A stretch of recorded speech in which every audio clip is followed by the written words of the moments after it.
We rolling? Oh shit. Are we doing this?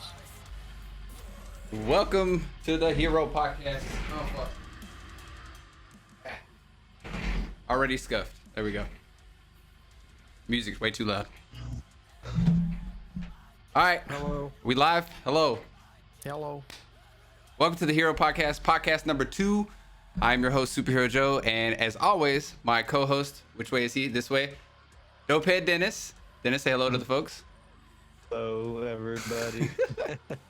And we're joined today by a special guest and friend of the stream and my best friend and secret lover, SodaSama5150, aka my boy Ian. Ian, welcome to the podcast. Thank you for joining on us. Such short notice. I'd like let him know like yesterday. Yeah. Like during stream. I was like, hey, do you want to do this podcast? Oh God. So we're gonna talk a little bit about Ian, and we're gonna talk a little bit about some music related things and some game stuff. We got a little bit of everything. Oh God, I can't. Somebody fix Riot. Somebody. Why is the auto mod so aggressive? He said, "Sup, bitches." Well, whoops. Well, it won't pop up for some reason. Yeah. But nonetheless. Anyway, so Riot, good to see you as always. I saw you carrying Ian earlier in Rocket League. That's kind of lit. What? Bullshit. Oh Yeah, man. I'm getting called out right Nah, away. because I would see Riot hit a goal and then Ian would be. It's not my bot, first of all, Riot. That is Twitch bot being an ass. I need to turn that shit off, to be honest. Yeah. So today's podcast is going to kind of consist of just a little bit more casual talk. We're going to talk a little bit more with Ian and try to get some insight on some of his experience with music and the music industry and being a guitarist himself, things that have worked with him, things that have worked with him, things that he knows about the industry, because a lot of the stuff on our channel isn't, we all like, a majority of it's metal music, but we like a lot of music on this channel. So I think it would be really cool to talk about some of his expertise in the industry, at least in my opinion. I think it would be interesting. I'm the wrong person to talk to music You have such a huge background in it, and we don't have any. Me and Dennis both don't have anything planned, but me personally, I would like to get. And I've seen a lot of this firsthand. But like, can you give me a little bit? At least tell everybody a little bit of your background with the family and everything. Please. Involving Just music. Yeah. Just let's start with music.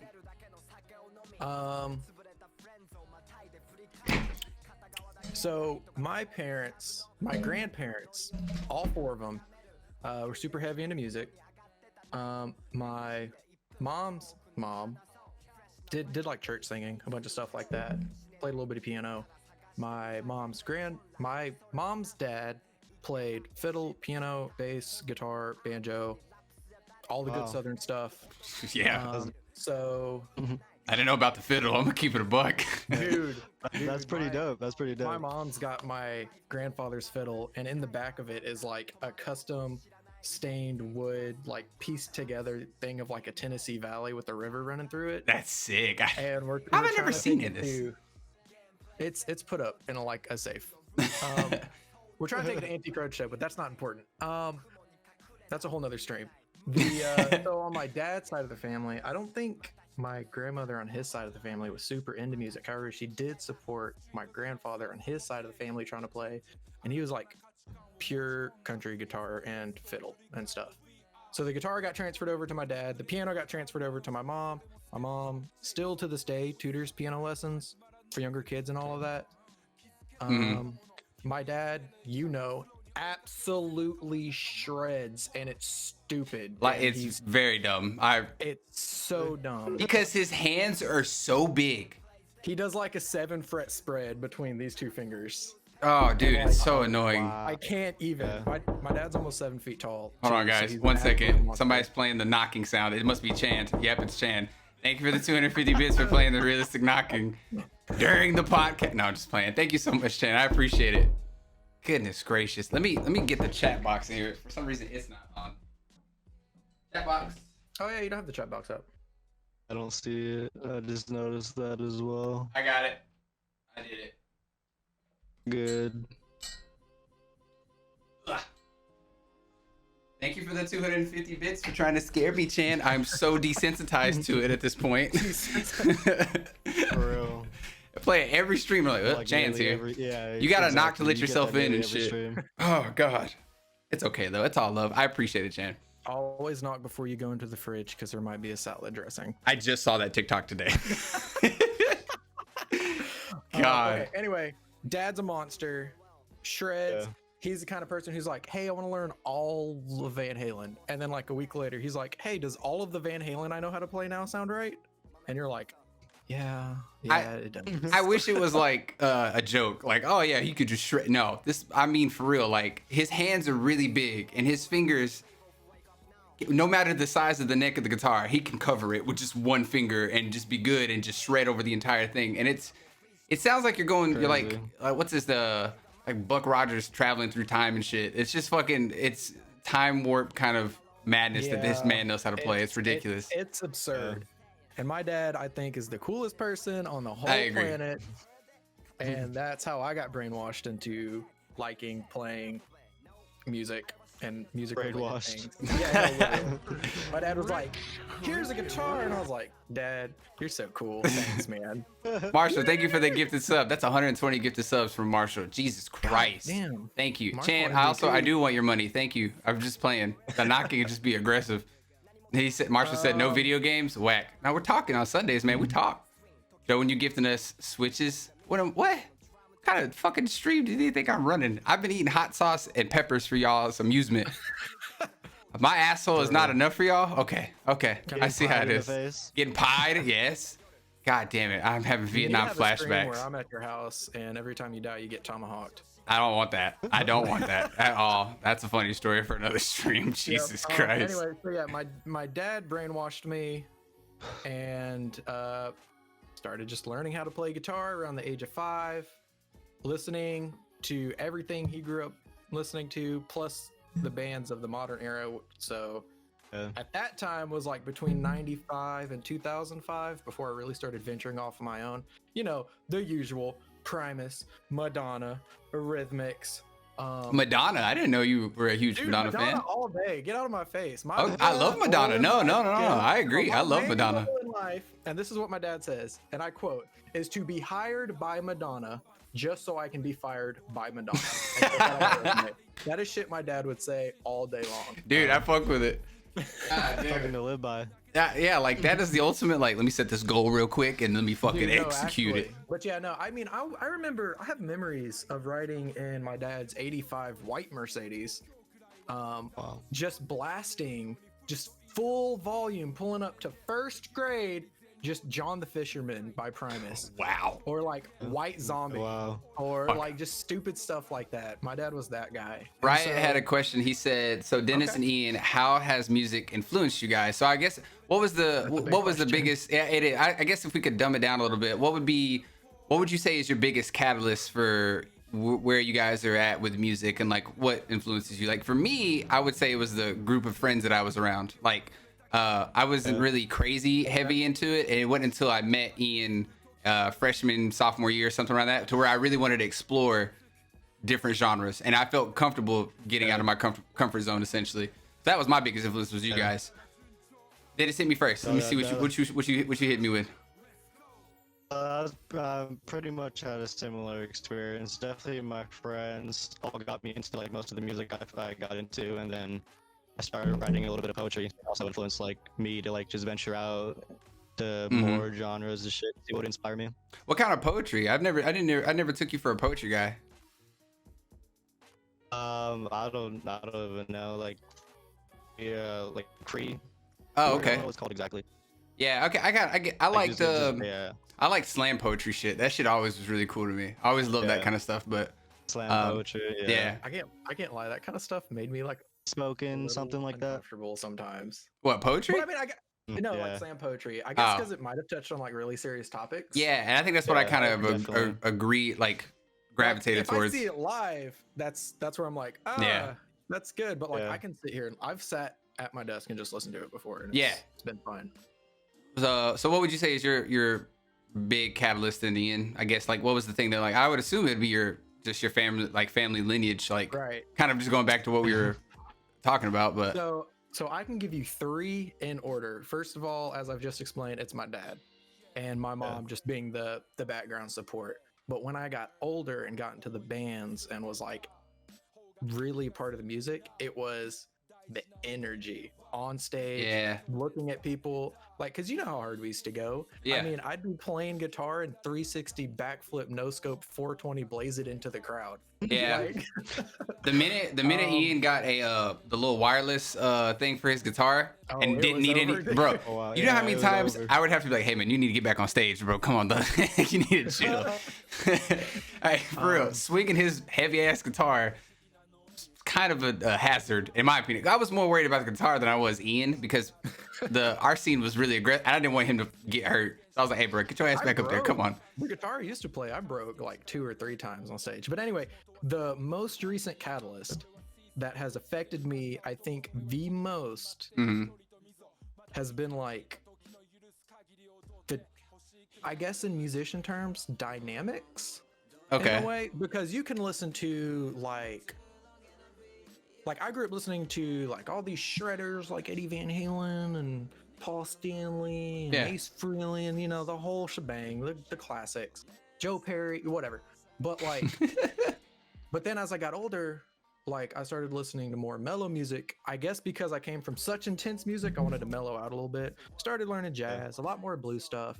Yeah. But then I heard this one lick by BB, literally this one bar of music By the king. BB King. And like, it was after I moved down here because I had just put all that shit away and just been gaming and streaming. But like this one lick by BB King, I was like, I need to fucking play guitar. And it was like, and the dynamic, what I mean by dynamic is like screaming, hot guitars, a lot of gain, and but like BB King made his guitar hum. It sounded like it was literally humming to me. And then like this one little lick kind of sang, and I was like, how do you make a guitar talk like that? Who does this? I was like, damn. That's I crazy. never learned to lick so fast in my life. Another question from Ryan. He said, Wall of Death or Circle Pit, what would be your go-to mosh? Me personally, Circle Pit, or not Circle Pit, Wall of Death, because something about that momentum is fun, and then Circle Pit, I get tired as fucking all hell, bro. I get so exhausted. After the first trip around, I'm like, fuck. Especially if it's like at Warped Tour and it was hot as hell, I couldn't do it. Yeah, Marshall, I know you crowd kill. I know Marshall crowd. The first time I actually hung out with Marshall, he drop kicked me. I told that story the other day on stream. That's what I'm talking about. Oh my god, fucking Whitechapel, Marshall just bulldozes my ass. And I was like, god damn it. I was like, what's up, dude? You're tiny and you have so much force. He's so aggressive. Then it's Wall of Death, Circle Pit. That's a good question. Circle Pit for me. I don't know. That just gives you more like adrenaline. The faster it goes and shit. Yeah. I don't know. I run into like the Wall of Death, I just die. Yeah, that's true. I try to. My secret to the Wall of Death is I try to like time it and I try to jump right over onto the other edge. Like let me low key get a little crowd surfing going in there. Like, come on, let me get in there. Let me in. I just remember being in Walls of Deaths with you, and then me and you were like beside each other. We're like, yeah, we're gonna go run over there and I guess hit those guys. And then you see this massive buff dude with no shirt on, and he's wearing like a tap out hat backwards. Just go. Oh my god, was this at Clenched and Fist? You're like, oh shit. Was that at Clenched Fist that we saw that? And I was like, It's been at multiple shows. I remember. So the funny story while we're on the topic of moshing, early on in me and Ian's like friendship, I was Tiny, thank you for the 100 bits. Thank you, my guy. I appreciate you. Welcome. But the first time I went to a show, it was in Mississippi, and I really was getting into the music. And I'd been to a couple shows before, and Ian and them I would watch other people mosh. I used to think it was stupid. Like, bro, y'all white people are crazy. Like I used to be all about it. I'm telling you. But we went to a show in Mississippi, and I think it was Barrier or either Barrier or Northland. I can't remember, but it was something like that. And y'all were performing there. I can't remember. Y'all opened up that show, and I was really getting into the music. I cannot for the life of me remember the band that was there that got me hyped up, but I was really feeling it. And I was like, fuck it. And Ian was like, bro, just fucking go out there and start swinging. And if you ever seen a flamingo take flight, that is exactly what I look like. Like, I'm so serious. I'm just like, yeah. Let's get it. Like, I'm just going in. But as I like watched more people, and then I would just start studying the shit. Like I was like, all right, see how folks do this. That's how they do these moves. All right. Exactly. And then I'd probably say 10 shows later, I was into the point to where like I could hold my own. I've busted my ass before, or that kind of thing. But I could take a punch. I've had my nose hit. We went to go see the first time I saw Kubicon. I swung really hard like during like some shit, and my shoulder popped out of place. Like mid, I can't remember. I think it was Guilty Dog.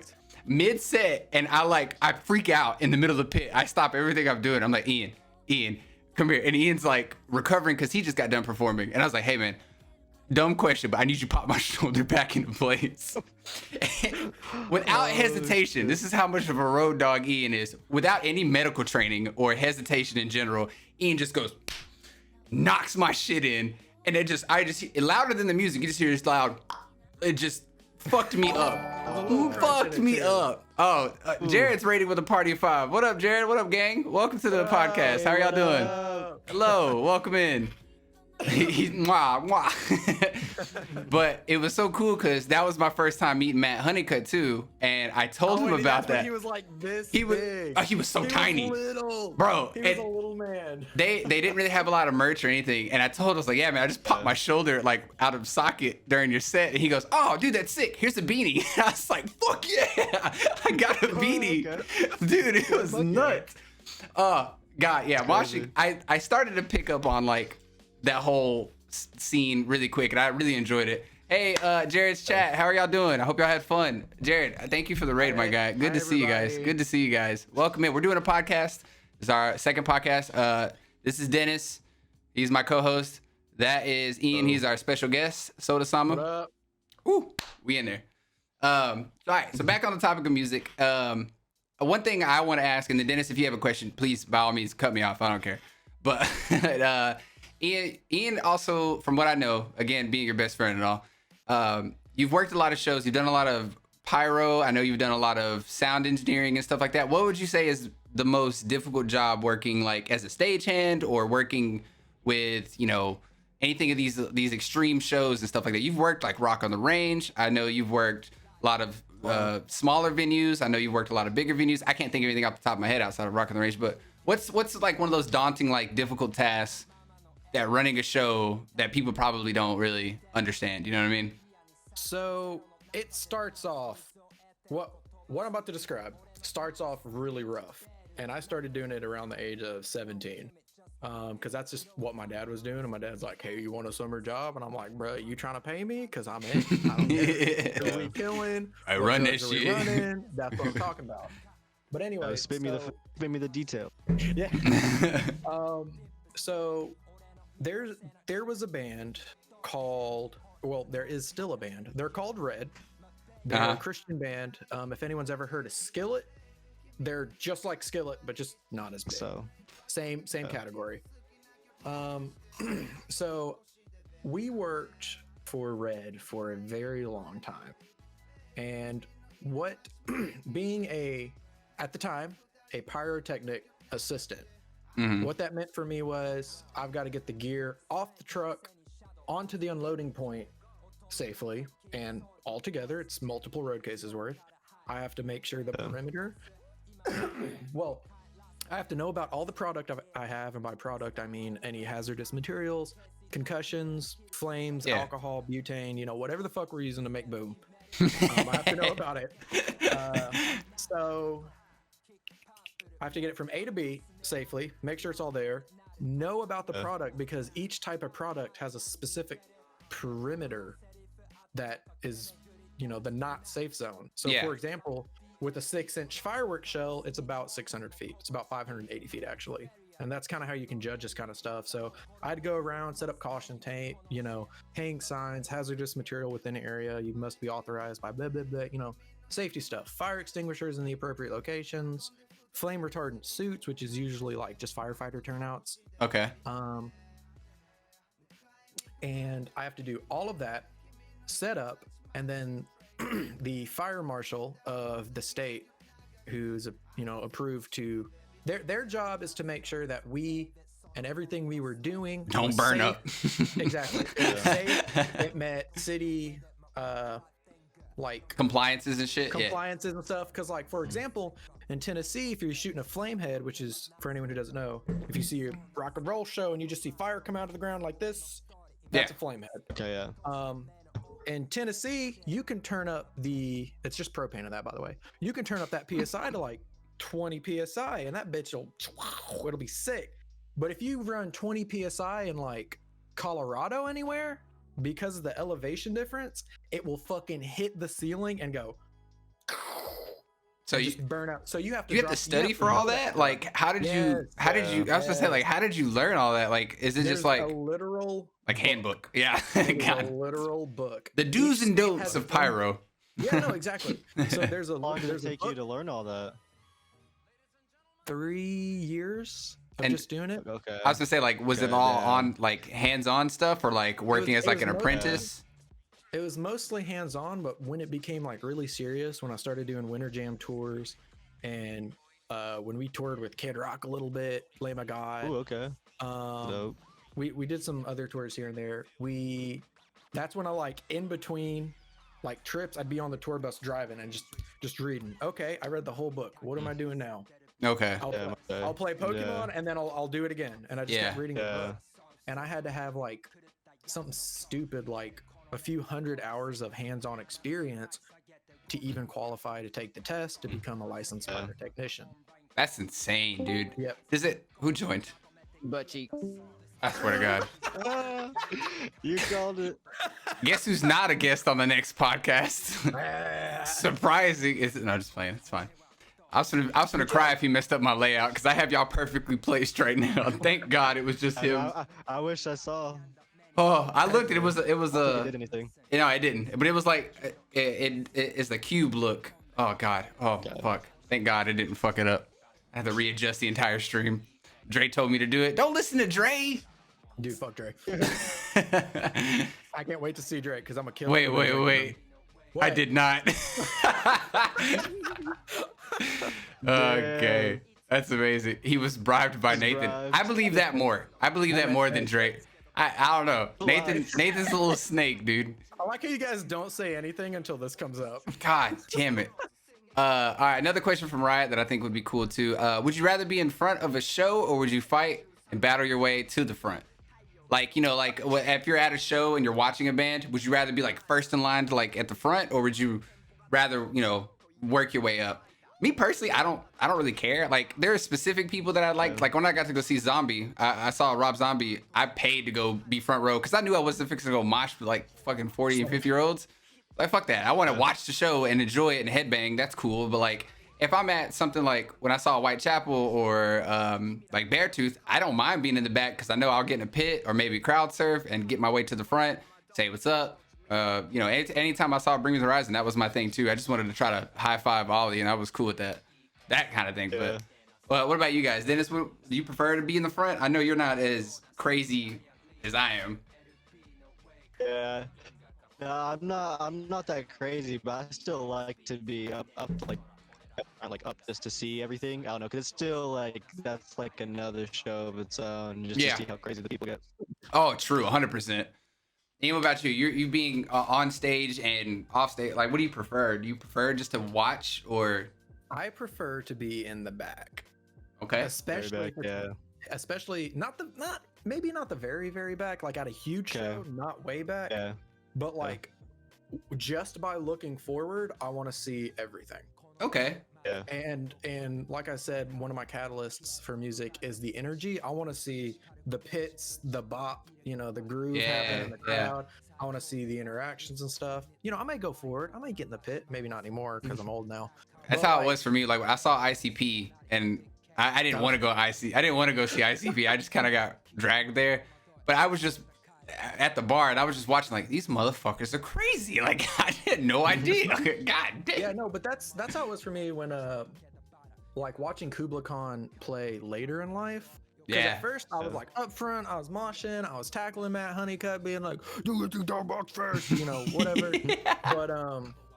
But then finally I'd back up and you just like feel it. You just soak it all in and you're like, yeah. So Dennis, did you have a question for Ian? I have another one, but I feel like I've been doing a lot of the talking. Off of what you said you did like a tour with Kid Rock. I was gonna ask what was probably like the craziest or like your favorite tour you've done. Surprisingly, it's the Winter Jam tour with Red. Yeah. So for anyone who doesn't know, the Winter Jam tour, there's an East Coast and a West Coast. I think this was on East Coast, but it's a Christian tour, essentially. Newsboys, Skillet, Red, just a bunch of Christian artists. Preaching the word of God, adopt these kids, $1 a day, the usual. I mean, really, there's a whole section during the Newsboys sets that's about that. And I'm like, I can't be mad. Yeah. I'm curious to see what the hype's about then. The craziest moment was we had a Flamehead flip over on stage. Oh shit. Okay, cool.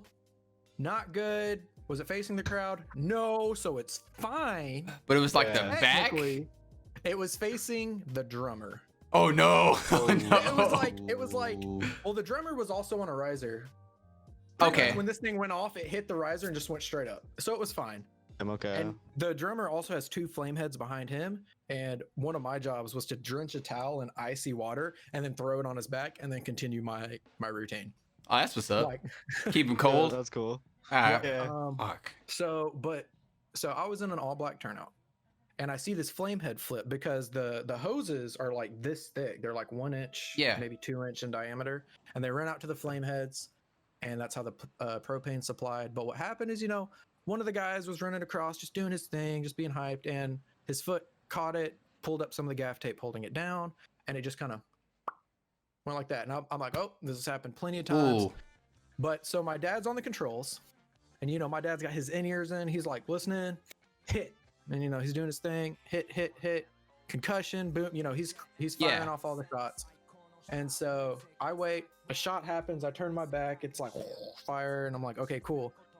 So I crouch down and I'm about to run out, and I'm sure you guys have all seen a show where a stagehand has run out and picked back up a mic stand, put a strap back on a guitar. So I was just about to do a little something like that.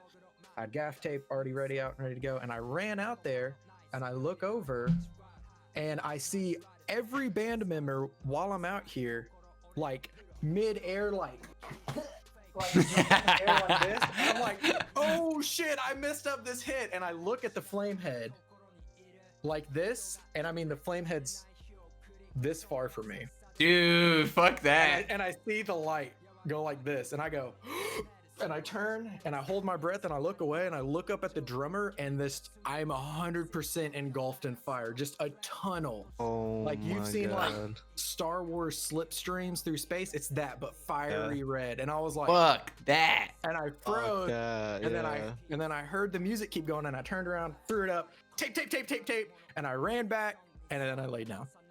Fuck. So Riot said, is that the craziest thing is this the craziest thing you've ever seen at a show? Or I guess he's asking in general. I would imagine this is the craziest thing. For me personally, there's been a lot of crazy things, like fans bombarding the stage, and a Harlem Shake happened once on stage. It was sick. Oh no. But it was way to show your age, Ian.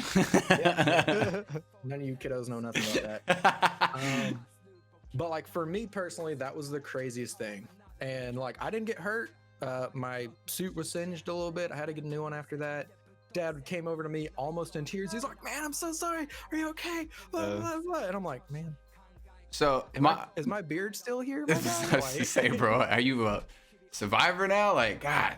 My other question, kind of going back to when you said your dad is doing the hits and everything, is a lot of that. I mean, I know they do rehearsals and stuff, but like, do they have some kind of contractual agreement with a lot of these big technicians, whether it's the sound engineers or the pyro or whatever, or lights? Like, do they have a lot of that stuff kind of set in stone from the get-go? Like, hey, this is how we want to do it, or do you guys kind of choreograph it yourselves? Or, I've always been curious about like how they set up light shows, if it's programmed a certain way ahead of time, or pyro, like how it's queued up. Like, is it kind of just a vary? So with lights and visuals, like if a band has a big screen behind it, they're pre-recorded sequences that are triggered manually. Oh, okay. So they'll have a soundboard, or just a control board in general. So the lights guy, if they're going to this really soft acousticy part of a song, they have a setting that they click and all the lights turn to light purple, very dim, and they and they pull back a little bit. They can all be controlled manually if needed. But then, you know, when the hit happens, like the big like breakdown happens, all the lasers, they have a button. It's just lasers go beep, beep, beep, beep, beep, beep, and, the lights go, and that's how it is. Same thing for pyro, but that's not how we did it because that's for bitch maids. My dad had two controllers, and one was literally like the size of this keyboard, and it had like just like buttons on buttons on buttons on buttons, and then like 4 sliders. And then he had a box that had 3 green buttons and 1 really big red button. The big red button was everything go at the same time, full blast. Well, fuck that. That was for like the very end of shows where they're like, no. Oh, okay. The climax. Then, you know, everyone looks at the drummer and they go do do do do, bam, and then that last hit, and you hit the red button, everything just goes. But everything is a little different. Like it's always like. With like fireworks and stuff like that, like, do you guys know what you need to bring from the get-go, or do they supply it? Yeah, they're like, hey, we want flames, we want sunshines, we want concussions, and we want gerbs. Wow. And we're like, okay. So then you kind of talk to him. You're like, oh, you want the flame heads to pop off on these hits and all of these songs? Okay, so we're gonna need each hit is about this many pounds of propane. So we're gonna need, you know, 107 pounds of propane at the beginning of the show. That's kind of crazy. Like the logistics of it sounds fucking wild. It's really basic because, like, for example, at the end of the show, they have gerbs and we have them strapped to the ceiling. So, and they're like the sparks that fly down. If that's what a gerb is. They just kind of shoot sparks and they just kind of twinkle and go like this, fall down, and then they're perfectly safe. So they're like, okay, we want gerbs on these 2 songs. Okay, how many do you want? Let's shoot 4 gerbs per song. Okay. So so you want 8 gerbs per night. We're playing 5 shows a week. So 8 times 5. Okay. 8 times however many shows. Yeah. And usually we got to the point to where we were just having product delivered. We pulled up, product pulled up. We'd unload this truck. We'd unload our truck. Keep going. So what you're saying is I need to get in the pyro business because I imagine there's a lot of money to be made. Holy hell. Oh, dude. Yeah, absolutely. Fuck. And I mean, just be the middleman. Don't even make it. Don't even deal with that. Buy it from China, sell it for like $1 more per pound. Just ship it. Full fucking set. Okay. So, he said, I already been thinking about this. Oh. I mean, so that's what we were doing towards the end of like our pyro run before I moved down here and my dad got a better job and all this kind of stuff. Is we were ordering directly from China, selling it to the bands and businesses that needed it. We also did weddings. Yeah.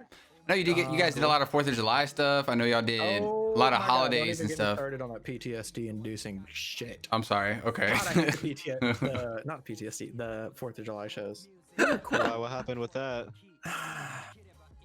Like almost dying a couple times. And then, like, oh my gosh. It's like a 16-hour day, and then you wait for the show to go off, and then you have to pack up, which is a couple hours at night. So the whole day is like an 18-hour day or something stupid. It's not like you have a ton of people helping you. I imagine your crew is very minimal. So I imagine it's shitty. For this original company we used to work for, it would be me and my dad, and we'd have to shoot up a show for like downtown Nashville. So fucking massive. It's impossible to do with 2 people. So we would put out on Craigslist, hey, looking for 4 guys to help set up the 4th of July show for Nashville, blah, blah, blah, hit us up. Okay, $250 for a day's work. Here you go. Bam, bam, bam, bam. Go. Here's how you do it. Go do it. Go. So then there would be 6 of us. And then my mom would come, and then my younger sister sometimes would come.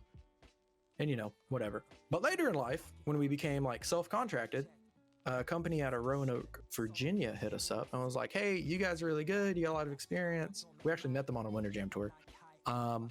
They're like, hey, we want to hire you. Here's how we do things. It's like a 4-hour setup and a 1-hour teardown. And we're like, oh, that's not that bad. Listening. And he's like, okay, we'll pay you 1.5 times what you're making previously. And I was like, I need a pen. What do I do? Sign. Yeah, ASAP. So like we're contracted every year to do it. So like right now I'm signed up.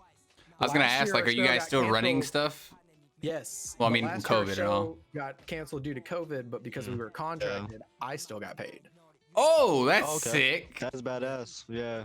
Oh, And hey. we have all that product in a shipping container in a safe storage facility, and that is Okay. ready to go for Waiting. this next year. So we don't Yeah, even have to buy it exactly. this upcoming year, Well, unless they want cool. something different. So you guys profited and kept a lot of inventory on top of that. So now, like when you guys are ready, that's dope. it'll just be double. it's just Where you're, ready to go. yeah. That, so when you do the show next time, you'll get paid for doing this show again, Yep. as well as save money on not spending product or buying product. Not spending product. Whatever, brain Right, not good. Right, no, you got the right idea. Okay, that's dope though. I mean, But like the first show we did for them, we did with the owner, and he showed us exactly how he wants us to do it and all this kind of stuff. But the problem with this company, I really like this company. So John Cosgrove, if you're out there listening, I really like your company, but I'm terrified because the way we normally shoot 4th of July show fireworks is there's a mortar. You stick the firework in the mortar. It's like a shotgun. And it just and then it goes up. Cool. Yeah. You run a fuse out of it. The fuses burn 300 feet per second. And then you stick a wire in it. You supply 9 volts of power to the wire. It sparks and it lights everything and it goes, and you have a wireless controller. The wiring was what took the longest. I imagine wiring, because every time I work shows, wires cardinal sin just to fuck up some wires. You've done a few of these with me. I forget about that. Smaller so- gigs compared to what you've done. Right.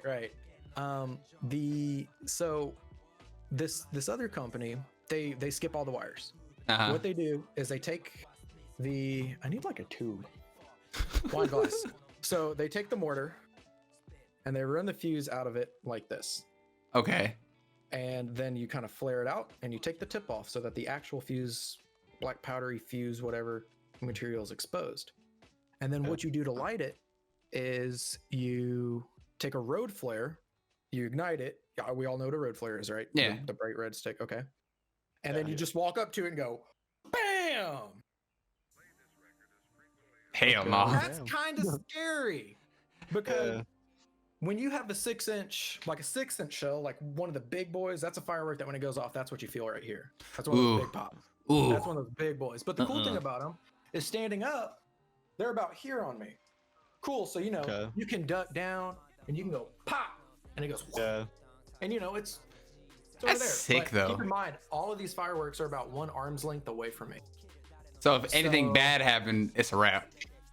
It is literally a wrap. I actually was given a full actual firefighter turnout. Boots, pants, flame retardant undershirts, all of that just for these gigs. Yeah. Hell, From I the mean, company. I would hope that It you is had some safety equipment, because, scary. bro, No, yeah. fuck Honestly, But, that. okay, so here's the fucked up part is as the shells get smaller in diameter, the mortars get shorter.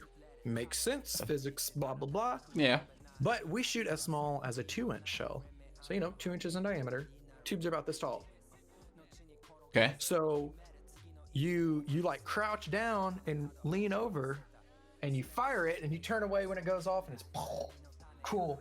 But because when I shot my last show, there was no goddamn wind to make it explode and then everything just like this.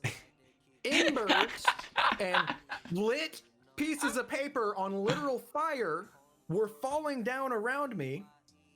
And I'm in this horseshoe of fireworks with exposed fuses. Fuck So that. I'd be like this, and I'd look over here, and right here below my face, one was going off because an ignited piece of paper landed on the fuse, or like a floating ember or something. So like you just go poof. Yeah, like right away. You're like, hook, He's hook, pat. No wind whatsoever. There Ruined the was no day. way. That ruined the day for that. But like the scariest moment was I was standing somewhere and I lit and I turned and I looked down at this mortar right here and I saw it go. And I just hit the deck. Man, And like because there was no wind, I like couldn't. smoke was like settling. So like we Yeah. gotta put like oxygen masks on and stuff, and we're like holding them going. Doo, doo, doo. Doo, doo, doo, doo. it's full It was- gas mask. It was cool. I always have a great time doing it, but I looked at my dad after that and I was like, dude, we've got to buy our own like wireless system because like I don't mind shooting the bigger like half of the show like that. But if you ever see fireworks at a show where they shoot up and go all in like this one tight space, Yeah. going nuts at the same time. That's called a finale box. Finale boxes are usually about an inch tall. Fuses are about this long. Yeah. So You have you no wanna time for buy- recovery. Exactly. You touch it, the fuse burns 300 feet a second. The fuse is only this long. You're kind of fucked. But I just like we've invested in a wireless system, and like so we're gonna run like half the show how they want, and then the second half of the show we're gonna go sit in the air conditioning in the truck and just. Hell yeah. That's It's a how way we to did it. do it. Perfect. So we made sure we bought a system that had a fire all button. good, because those are Because sick. I know, but the most dangerous part of the show though is when 6-inch shell number, you're looking at your diagram on your computer, 34 didn't go off, so you count okay, this is tube 34. There's a 6-inch shell in here that may or may not be embering. If it's embering, there's still a chance it can go off. So the most dangerous thing you can do is reach your arm into one of these tubes to pull out one of these potentially maybe dud or maybe pre-lit shells. That's fuck that. Throw it away. Throw it away. At the end of the night, we usually have, we'll go through thousands of fireworks in a night. To ensure that we shot everything that could have possibly gone off without computer error or anything, we have a hold, twist key, hit big red button, and it just shoots everything. It clears out all the mortars. Fail safe. It's more, it's a fail safe, it's the safety precaution. I think this is probably the smartest thing that you could do, and especially in those situations because you don't want anybody to get hurt. But I want to change gears before we're nearing almost our hour mark. No, you're fine. No, this is what I wanted to talk with you about. I like this stuff. This is interesting as shit. Hell yeah, shit I'd never even thought about. So aside from music, which I know you still, dabble in from time to time, are you still doing, guitar stuff or creating new music? What are you doing with that? I said it earlier in the podcast. I'm still dabbling in music. Mm-hmm. I've learned a lot more blues because I don't know, blues has a sweet spot. I have a sweet spot for blues. Yeah. And jazz because that's a challenge that I know I can do. I just have to sit down and just do it. Okay. And accomplishing something like jazz is really rewarding. Do you need to have like some kind of can you do jazz music or like say a jazz guitar? Does it help to have some kind of like a drum track or something playing in the background to kind of give you a guideline? Right. Okay, you can't just play it by yourself. I imagine it feels better when it all comes together, right? I mean, you can essentially. I imagine, yeah. Like I'll sit around and pluck at a guitar, not plugged in, no backtracks going or anything, and it's fine. But I am at the point to where I'm pretty much every time I sit down, I have a backtrack going of a 251 jazz bop track or like a C sharp blues, 12-bar blues, or a B minor blues going on or something. I was curious because I wanted to ask and then Dennis, please cut me off if you ever have something you want to throw into. I always feel like I just spitball and it's just because it's word vomit. But what I wanted to transition with the music and you dabbling in music now, I know what made you want to start doing streaming and the stuff that you're doing now? I mean, I know you like playing games, obviously. Again, best friend, I know everything. But for people that are watching and listening, I know you stream now and you've been streaming for almost, I'd say 6 months. I'd argue maybe a little less, maybe a little more. I streamed before that, but actually streaming about 6 months. Yeah, like consistently and all that. So like I know. What made you want to get into streaming? I know you like doing keyboards and builds and Game Boys and stuff like that, but like what was hey, I want to show people how to do it. Like what was that turning point for you to go from music to I want to kind of relax a little bit and do this? So originally, I had a YouTube channel, and the entire point of the YouTube channel, Joe, and was I was just recording us playing games, and so much stupid funny shit would happen all the goddamn time. I just wanted to cap it and just throw it up. Why I started streaming. That's our data bank of just bullshit. And I've got like 124 videos on my YouTube channel that are all in. Maybe we'll go through them one day on stream. Yep. But those are for me, not you. That's fair. And then you started streaming. I was doing YouTube. You were doing Twitch, and I'm like, oh no, Twitch, whatever, man. I'd rather do YouTube. But then I was like, fuck, if I do Twitch, I don't have to edit videos. Yes, it's the gold standard, So, baby. okay. Yeah. So I think about that. then like I started streaming a little bit here and there, and then right after I moved down to Huntsville, I was streaming Magic the Gathering Arena a lot. That was Yeah. like a daily basis. I was working part-time, hadn't found my full-time gig down here yet. I was just having a good time, man. I was meeting people. Like I think one of my first followers who are actually in chat and was like steady talking to me was a guy named Corgi Tronky. I hadn't seen him in a long time. Bro, if you're out there, come on. I Get miss your you. ass in here. I'll buy you a bunch of Magic cards in Magic Gathering Arena. I don't care. Let's go. But he was like the person that was like, I was talking to, and I was like, oh, okay. Sargine, thank you for the follow. I appreciate you. Thank you, Sargine. I think I said that right. Thank you for the follow. Sargine. Welcome. Thank you. Sargine. Okay. Welcome. I like it. It's spicy. But no, so you know, I stream Magic the Gathering Arena, and then I got a full-time gig, and I started working more, and then I kind of stopped, and I was like, eh. Mm-hmm. But I was like, I want to stream something. I had a really good time. I already had a little base from your channel, and then I created my own little base and added onto that. So I had just a couple followers and like a couple active followers. That's the key word, active. They were like in there talking to me, and it was a good time. So I was like, what? I don't want to be a gamer. I don't want to do music stuff. I don't want to do this or that or everyone's doing this. How am I going to do? You want to do something different? I want to be different. I want to be what is me? What is different? What is you know, like you guys get it. Like Joan ain't trying to put you down, but goddamn, everybody plays motherfucking games. Yeah, I play games too, but like it's either that, it's either play video games or getting a hot tub on Twitch nowadays. Yeah, true. No, I'm just playing. I like hot tub streamers. Please don't cancel me. I'm sorry. I mean, I'll come down to a hot tub. If I could do a hot tub stream, I 100% would. Like, got a new bikini, I already bro. told you we're doing the plan at some point in the summers to do a pool party stream at my buddy James's house. He was like, "Yeah, dude, let's fucking just get drunk and stream it." I was like, "Okay, let's do it. I'm so down." That sounds crazy. But so anyway, when my stream picked up, when it all clicked in my head, I woke up, I was going to work, and I was driving. I'm like, 6 a.m. I was like, oh shit! And I knew exactly. It hit me like a brick wall. Almost wrecked my fucking car. I was like, what have I been doing all my life? Shit with my hands. What can I do with my hands on stream? Build shit. Yeah. So my stream is about building and creating, and fuck it, we built this, we built these, we built keyboards. This man got everything. There's a guitar right here. I built that on stream. Actually, hold on. Yeah, I would love to see that. I was gonna say it's too dark in the void, bro. This was the first 100% completed build on stream, and that was this guitar. Ooh, That's beautiful. And my stream was gonna be like working on guitars, but when Yeah, COVID that would have been cool hit, too.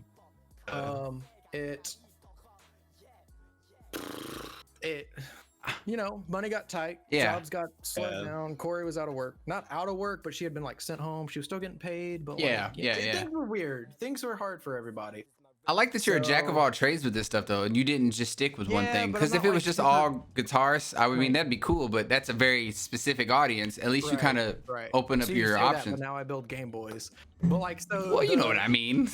How it trickled down all the way to Game Boys and Legos and shit was okay. This guitar, the bass parts were $250. The pickups were another $120. This custom pick guard was like $40. This was $40. But this got expensive really fast. This is an expensive guitar now, and I'm like, I love you, but I hate you. You know? So what would you say is your end game with all this stuff? Like, I know you've talked about doing I know you like having these collector sets and being able to, you know, like I talked about it on stream last night was. You walk into Ian's front door, you bust a right to the living room, and he has this huge display case with all of his keyboards that he's built, Game Boys, all these things that are all like figurines and collectibles. That's cool, and I love having a personal collection myself, of me being a Deadpool connoisseur. But, you know, do you plan to sell some of these? I know you do commissions for a couple, but like, do you plan on maybe doing like, it'd be really cool to see you do like some kind of auction on stream. That'd be dope, or something. I don't know. Like if you had a keyboard and was like, hey, this is going for this price, like, you know. You get what I'm saying? Like, do you plan on trying to sell? Like if you Yeah, if you ever build like a big enough collection, would you like open a store or something? I would absolutely idea. love to, and I made it really transparent in my bio on my Twitch channel that I'm hoping to build things. I'm hoping to sell them. I'm hoping to make a not maybe an actual career, but at least a side gig Yeah. out of what I do, because little side I hustle. want to do something that I love and profit from it, literally. I understand that. Exactly. I'm a tech at an Acura dealership right now. I don't really like it. It's cool. I'm good at it, but I don't like it. Accurate, get his ass. I'm just playing. Come at me. Anyway, but like, so we started with guitars. Guitars got expensive. Hey, fun fact, keyboards are really fucking expensive. Yeah, I know. This was a mistake. God, Jesus Christ. I bought a My $130 keyboard's like keycap, and I was like, damn, bro, let's really do I'm that. like, oh. Fuck. So then, what's cheaper? Game Boys. Okay. Game Boy Pockets now go for $90 because of COVID. They used to go for 25 and 30. And I'm like, okay, Yeah. that got expensive too. What's less expensive than that? $15 Legos. Okay, hey. For Because, now, like, they're cheap. Right. Oh my God, don't jinx me. Because like it got to the point, and I was I'm really enjoying this stuff. But the problem I was having is every stream literally would cost me $35 for Game Boys. Do you think it would help? The shell costs money. The buttons cost money. That's fine. These are things I want for my collection. But like, Yeah. But, you I'm know, trying to make a marry my main theme and girl, stuff. Yeah. You know, my main girl. Okay. I should've said that. Anyway. Ooh, she better come to them goddamn doors ASAP. No. No, we're Not good. yet. Okay. But like, you know, I'm trying to marry her. I just got a car. We own this house. Yeah. We're pressing forward towards our goals and dreams Yeah. of like paying off the house and then having this money to build like an 8-car garage with cool. Yeah, boats yeah, and, you know, go travel and the usual young adult mid-20 type stuff, whatever. I don't know. Hey, I respect it. But like, so like, I don't know. It's just like this, and I like, understand. All my Twitch revenue like funds this stuff, but like, I don't know. So Like, have you done anything or have you thought about branching out and trying different medias, or like, you know, I like to use TikTok as a good example just because I've seen massive exposure and people blow up from that, and I've seen growth from it as well. And I'm not saying that any of this stuff is easy. Like before we even started streaming tonight, I just edited all 25 fucking clips that Dennis sent me to get him TikTok ready, because I have my what I usually do. I was telling you a little bit earlier too, is Sunday and Monday I'll try to edit a lot of stuff. Monday and Tuesday I'll try to record a lot of stuff, and Sunday and Monday I try to schedule out, at least as of lately, because when May comes around I plan on trying to do 4 or 5 days a week a stream essentially. Gandalf with the sub, where you been at? What's good, boy? Welcome. Oh, Hey, 1 Gandalf. year, my guy. Thank you for the Damn. 12 months, Good. dude. Holy shit, what's good? Good to see you, buddy. My thing with all, like, I'll try to schedule out like 3 TikToks a day going out on Right. Monday, Tuesday, Wednesday, Thursday, and then when May comes around, my goal when I said I wanted to do stuff full time was, right now I'm doing 4 days a week essentially, give or take 5 with the podcast, and then I want to do, even with Stella, like it hasn't been that difficult to do 3 or 4 hours in the morning when she's taking a nap to go stream. So trying to do 4 or 5 days a week streaming, try to get YouTube stuff out now that I have editors to help, and I'm trying to get this well-oiled machine together to mass produce this content. And it's I would argue that it's been the most stressful and least stressful thing I've ever done in my life, because like I love doing content and I love making people laugh and doing stuff. And then on the other side, I'm like, man, there's a lot of work and I want to do it, but I know that like once I get there, things will kind of just smooth out. And I'd much rather do this than work a 9 to 5. Like I've lost family and friends over me deciding to do this full time too, which has been crazy to see. That is crazy.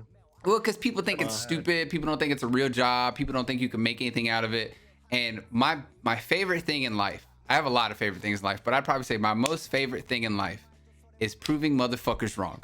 Like when I worked at a shoe store a long time ago. I don't want to name the company, but I worked at a shoe store and I started off as a seasonal employee, and everybody was like, "Oh yeah, man, it's like cool, good job." And then I became a full-time employee there, working as just a sales associate.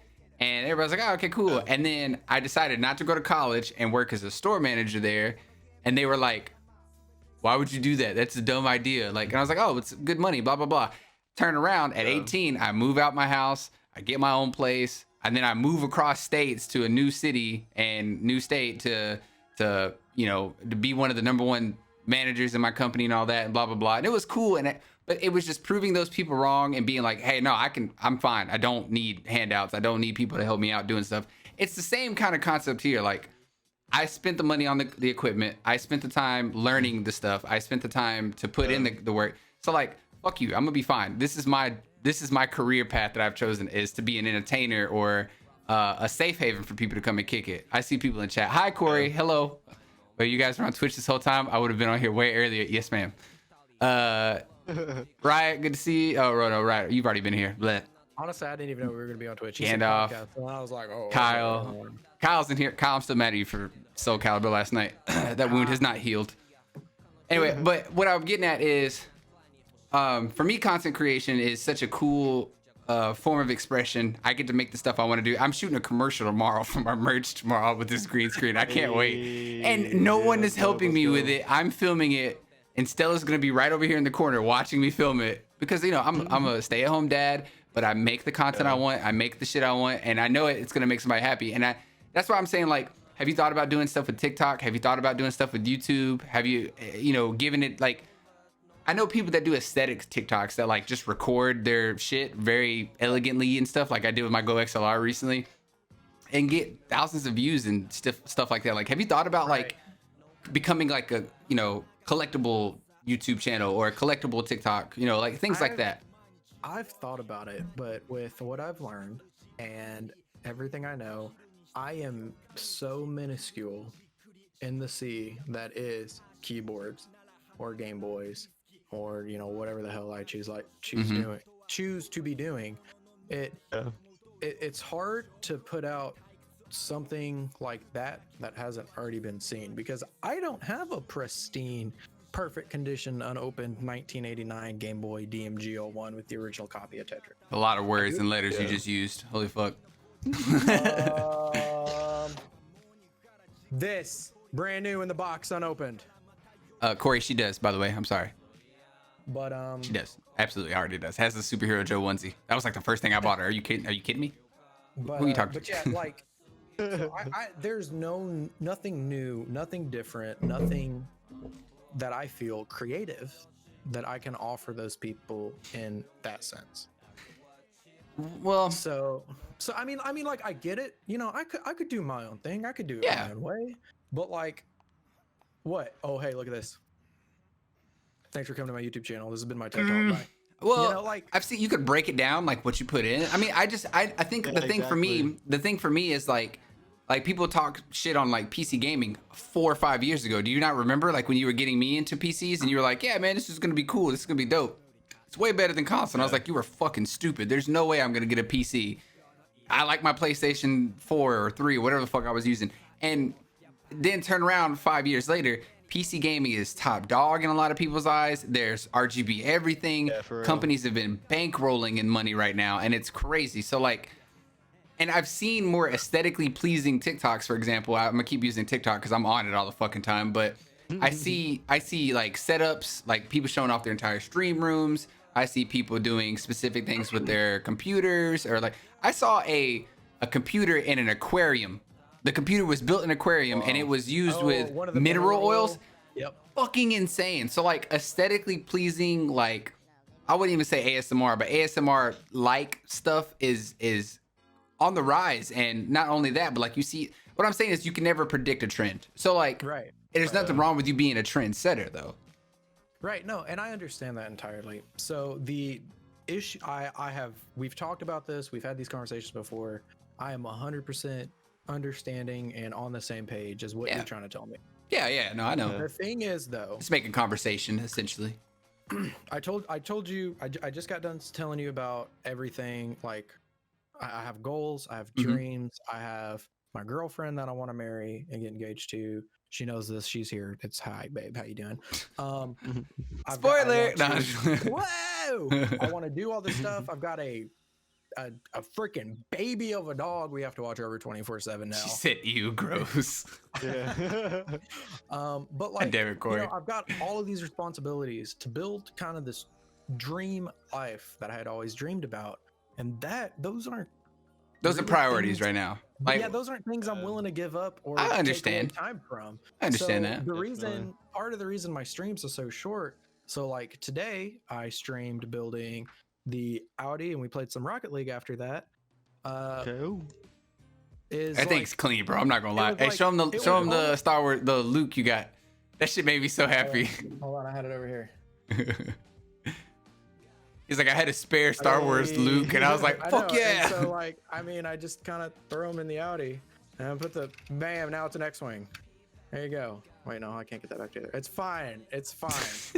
but okay. So the reason my streams are usually 2 hours long because I need to help take care of the house. Go talk to my girlfriend. You know that's ask her fine, about right? her Like, day. I know content And, creators like- that only stream for about 45 minutes. I know a couple of them. No, yeah, and like You don't have to have a time limit. I just like Like, streaming 4 or 5 I know that, hours. and I'm also one of those people Yeah. who cannot. I love you so much, Joe, but goddamn, if I listen to you talk for 6 hours straight, I will drive to Memphis and kill you. Like, just being 100% honest. That's I'm fair. not one of Some- those people. some people, Now, we they have like it. Friends in our Discord that they'll sit down and watch your 24-hour stream nonstop, and I'm like, you know what? more That's power to you fair. guys. But my Yeah. butt hurts from sitting here. I'm out. Yeah, I know. I understand. Like, so, I get you. I get what you mean. I feel Yeah. you on that.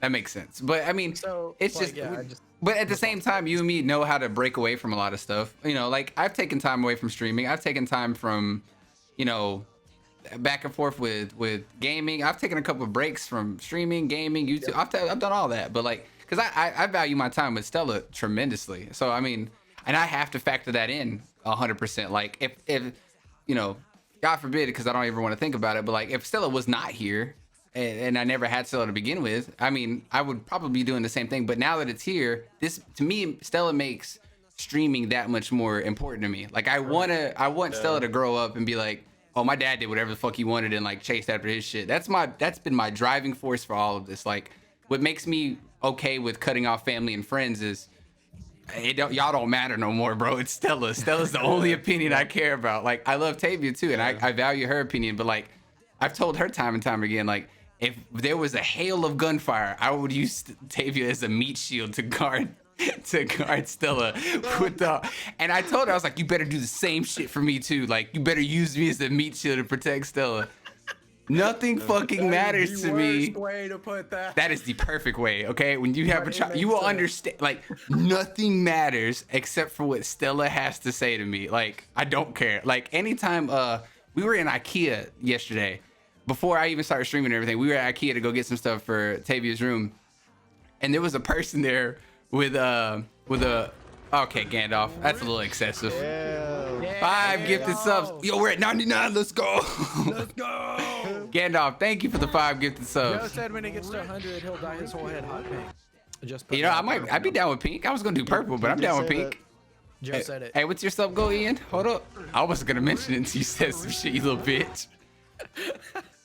Y'all hit Ian sub go. He's dyeing his hair purple. That's dead ass. That's on If I facts. get to if I get to 100 subs, I will dye my hair purple. 100%. I But will stream my girlfriend dyeing my hair purple. Gandalf said I really considered dropping 100 on Ian, to be honest. I know. Gandalf, I was playing Rocket League and Gandalf said that and I went, no. Gandalf, please. You've done that kind of thing to me before in my community. If you do that, that'd be. I want to see Ian's hair purple so bad. Please, God, please. Just if you drop 50, I might drop 50. Who knows? We'll see how crazy things get. God, I'd have to bleach But my what hair and everything. What I wanted to finish on that story is we went to IKEA and there was a lady not wearing a mask, and like the dad in me, like it's not even like the conservative or whatever. Like it's or whatever you want to call it, or the liberal. I don't know what the fucking terms are. But the dad in me was like, "Oh, look at this motherfucker not wearing a goddamn mask. Man, my baby's not safe around you." Like I was so fucking pissed. Ruined my whole IKEA trip. Seeing that one person not wear a mask. Like it's just nothing else matters to me. So like she is my driving force for doing content creation. She is what like. And I had this whole talk with Tavia about like, okay, are you okay with me being a stay-at-home parent and doing this? And she's like, absolutely. I've seen you make money from this. I've seen you make people happy. Like, I'm grateful that Tavia's super happy with all that, and she loves Dennis. She thinks Dennis is hilarious, and I can't remember what celebrity she said she looked like. Fuck. I think she said Carlos Santana. I can't remember. Something like that. What the hell? That's a compliment. Are you kidding me? It might have been me. I might have been drunk recently. I'll take But it. you know, it's crazy. Like that's what my driving force is. So I understand your priorities. I get that 100%. I just think that you can always elevate and always do some stuff on the side, stuff like that. Absolutely. Like I was telling Dre, because Dre was talking about maybe doing streaming or something a while back. I was like, bro, just edit some shit on your lunch break or something. I feel that statement. But Dad thoughts. so I'm definitely the type of person who would rather play it safe than sorry. So like Twitch, there's a little something there for me right now, and I can feel it, and I'm like, wait, did we get to 100?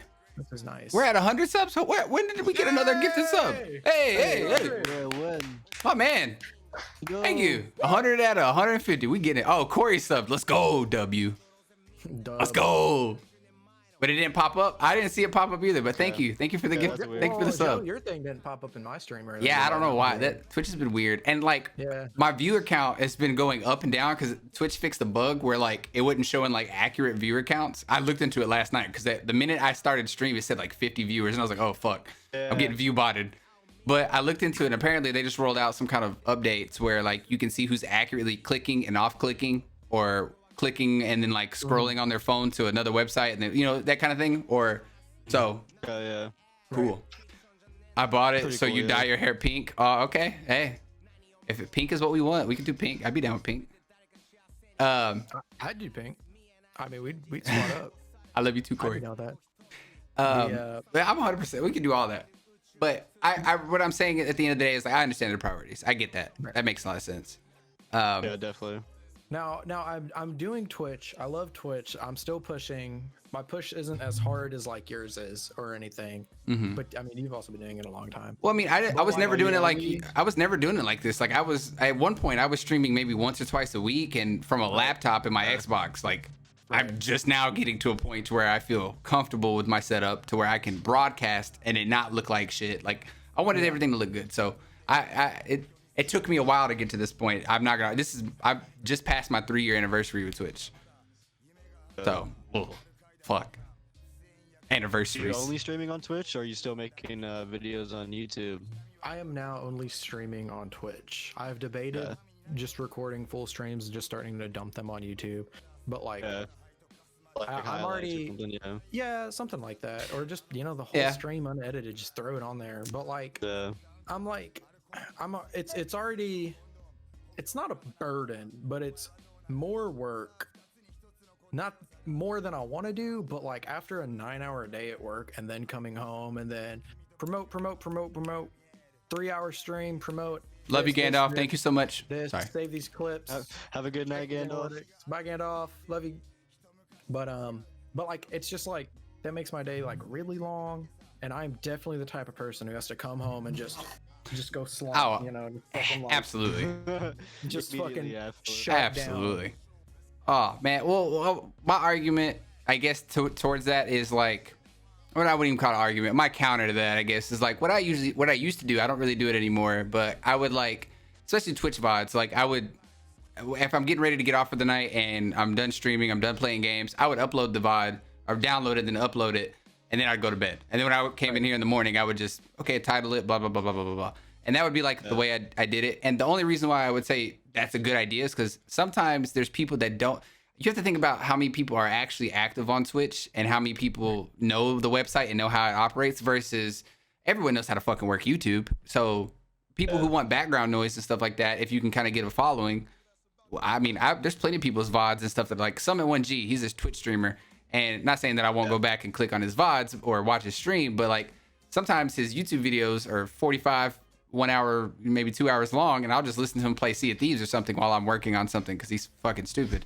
But things like that, like you have to pander to idiots and geniuses is what I like to call it.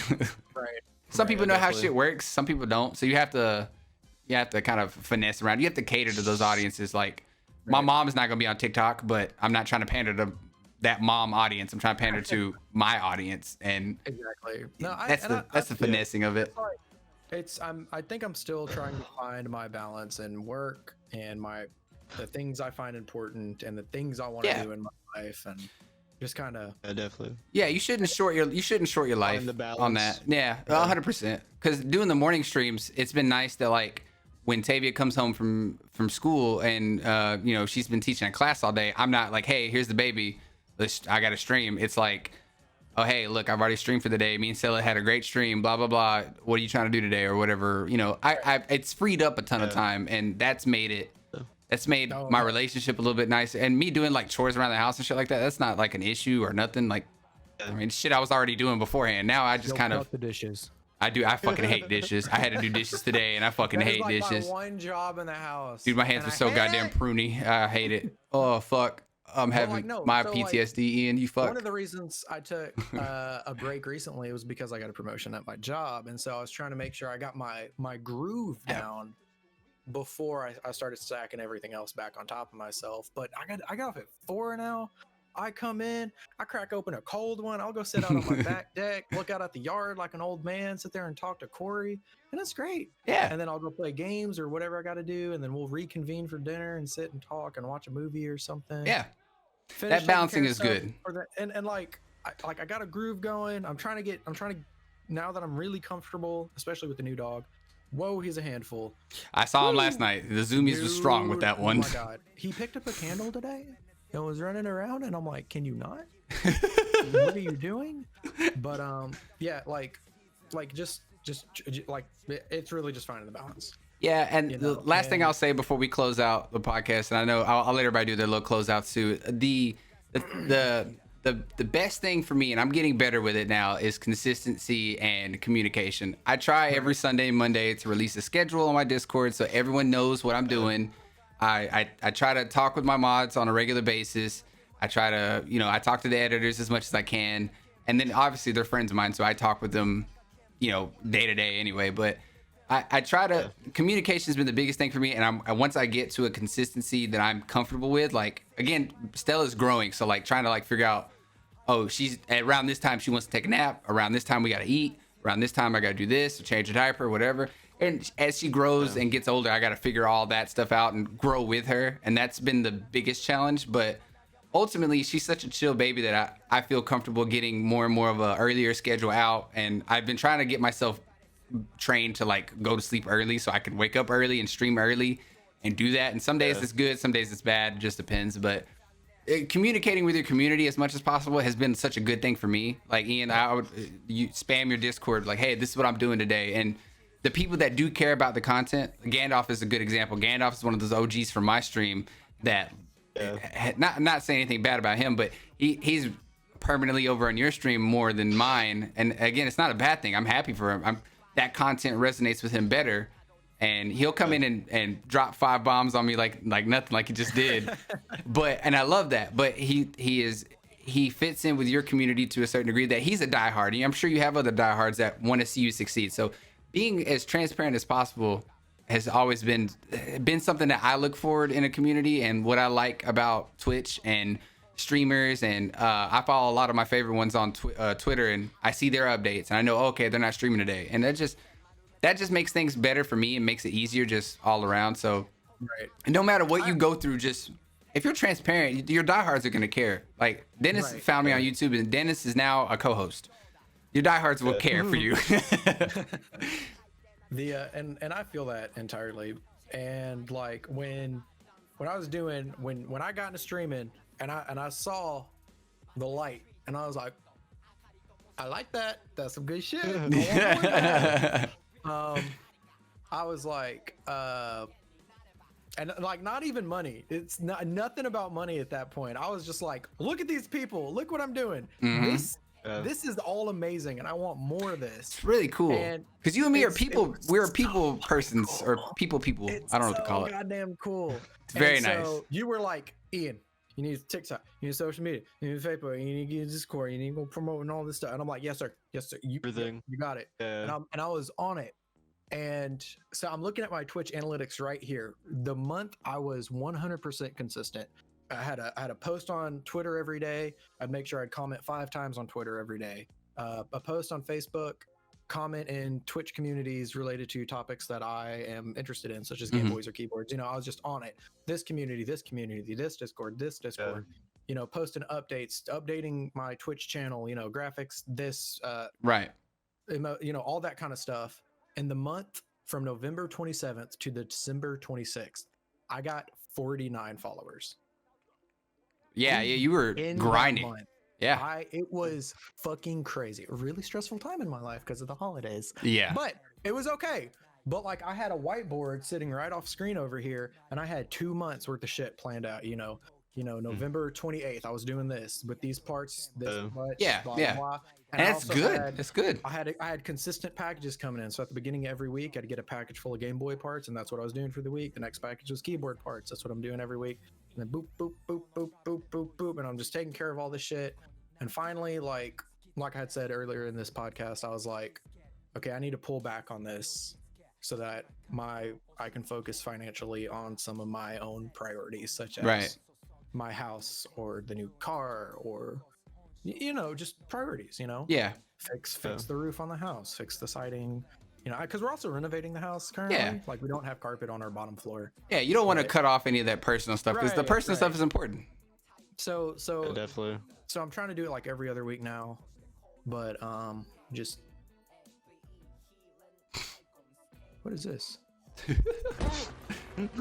Oh, okay, you little bitch. Yeah. Thank you for the sub, It Ian. finally popped up. My I man. was like, 10 months. Today's the day. What are you talking about? All right. So, Dennis, do you have anything else you want to ask Ian before we close out? Let him do his little close out, where you can find Ian, that kind of thing. No, not that I can think of. Cool. Well, everyone in chat, I appreciate all of the support tonight. We hit 101 subs. We're gonna blow up. It's crazy. We're doing really good this month, and it's been very good. I appreciate all the love on the podcast, all the YouTube videos, TikTok, YouTube, all that fun stuff. Special thanks to Dennis for co-hosting as always. We gotta get his mic fixed. God damn it, Dennis. We gotta scrounge and Fundraiser for Dennis to get a mic. No, his mic's fine. I think it's his internet that'd be fucking up sometimes. But Fundraiser for Dennis to get an when we get his new PC, bro. Did you ever order that PC, by the way? The NZXT Gen? I'm still working on finding like the perfect one. Yeah. Bet. I can't wait for that. That shit's gonna be cool. Plus, I want to play some PC games with Dennis.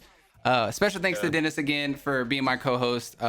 Always nice to have somebody to put me in my place here and there. And then shout out to SodaSama, aka Ian, aka Love of My Life. Thank you for being a guest on the podcast on such short notice. Where can everybody find you on social media? Where can everybody find you on, what are you doing? Where I can't remember how Sean Evans does it.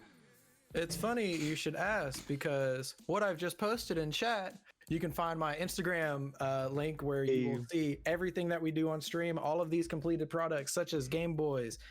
This is not a Game Boy. This is an Audi Lego car. This is a Game Boy, and this is a keyboard. You'll find all of these things, plus more things about my own personal life on my Instagram. Twitter's where I'm more strictly to Twitch, because I've never been really a Twitter guy until Twitch. And then I'm like, hey, look at all these Twitch communities.